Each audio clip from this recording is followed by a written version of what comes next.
سلطنت کے دور میں بہت مرتبہ ہندوستان کو ختم کرنے کی کوشش کی گئی. ایک بادشاہ کا نام ہے تیمور لنگ. ہم نے بچپن میں اس کے اسباق بھی شاید پڑھے. تیمور لنگ وہ بادشاہ تھا نا کہ جس طرف بھی جاتا تباہی مچاتا.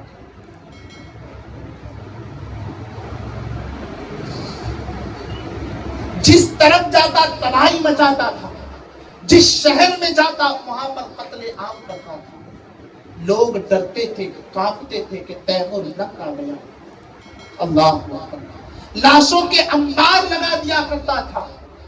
تیمور لنگ نے سوچا کہ ہندوستان کو فتح کرنا ہے, ہندوستان کو حاصل کرنا ہے, ہندوستان کے تخت پر بیٹھنا ہے.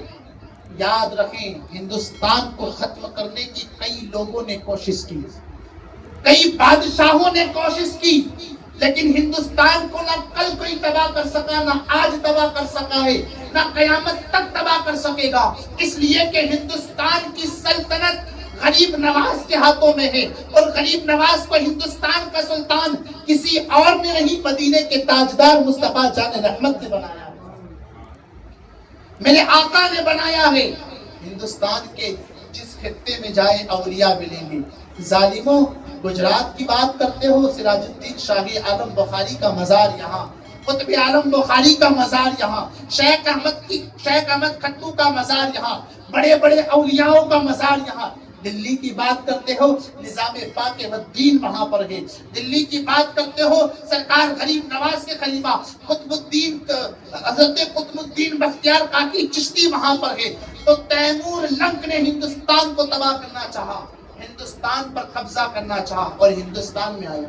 گجرات کی راجدھانی کہاں ہے؟ گاندھی نگر. گجرات پر قبضہ کرنا ہے, کر تو کوئی نہیں سکتا ہے, اللہ والوں کا شہر. ایک مثال کے طور پر تو کہاں جانا ہے؟ گاندھی نگر. راجدھانی قبضہ, سمجھو پورا صوبہ ہاتھ میں. ہندوستان کی راجدھانی دہلی کی سرزمین ہے, جسے ہم آسان لفظوں میں دلی کہتے ہیں. تیمور لنگ نے دلی میں پڑاؤ کیا, اور اتنا قتل عام کیا نا میرے عزیزوں, اتنا قتل کیا, اتنا خون بہایا کہ لاشوں کے انبار لگا دیا. لوگوں کی چیخ, لوگوں کی پکار, لوگوں کی آہیں نکلنے لگی. اتنے لوگوں کا قتل کیا. اللہ اکبر.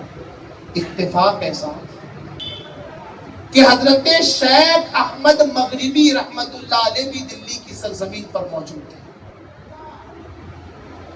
کئی ہزار لوگوں کا قتل کروانے کے بعد زیادہ تر لوگوں کو تیمور لنگ نے قید کروا لیا, سلاخوں کے پیچھے ڈلوا دیا, اور وزیروں کو, سپاہیوں کو, سینکوں کو یہ کہا کہ اب نہ انہیں کھانا دیا جائے گا, نہ انہیں پانی دیا جائے گا, بھوکا مر جانے دو.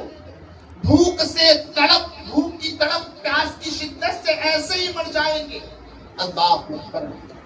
کئی سو لوگوں کو ایک ایک کوٹری میں ڈال دیا گیا, اس میں 10-15, اس میں 10-15, اس میں 20, اس میں 25, ہر کوٹری کے اندر 10-15-20 لوگوں کو بھر دیا. کئی دن گزرے. تیمور لنگ نے اپنے وزیر سے یا اپنے سپاہی سے کہا, جاؤ ذرا دیکھ کر آؤ کتنے بچے کتنے مرے. وزیر یا پھر سپاہی آتا ہے, جس قید خانے کو کھول رہا ہے کیا دیکھ رہا ہے؟ زیادہ تر لوگ مر گئے, اور جو نہیں مرے وہ مرنے کا انتظار کر رہے ہیں. بھوک, پیاس, کچھ بھی نہیں. آپ تصور کریں نا, گرمی کا موسم, ہم 1 گھنٹے دھوپ میں رہتے ہیں, حالت کیا ہوتی ہے. اب جس بندے کو کھانا بھی نہ دیا جائے, پانی بھی نہ دیا جائے, تو اس کی حالت کیا ہوگی. جس قید خانے کو کھولا جا رہا ہے, اللہ, کچھ مرے ہوئے ہیں اور کچھ مرنے کا انتظار کر رہے ہیں, بس پانی مل جائے, پانی مل جائے. اس قید خانے کو, ایک قید خانے کو کھولتا ہے, کافی جو بھی کھولا اس میں کچھ مرے, کچھ زندہ ہے, کچھ مرنے کا انتظار. لیکن ایک قید خانے کو کھولتا ہے نا, جیل کی کوٹری کو, تو کیا دیکھ رہا ہے سپاہی کہ اس قید خانے کے اندر سب صحیح سلامت ہیں, سب اطمینان و سکون سے بیٹھے ہوئے ہیں, نہ کسی کی زبان پر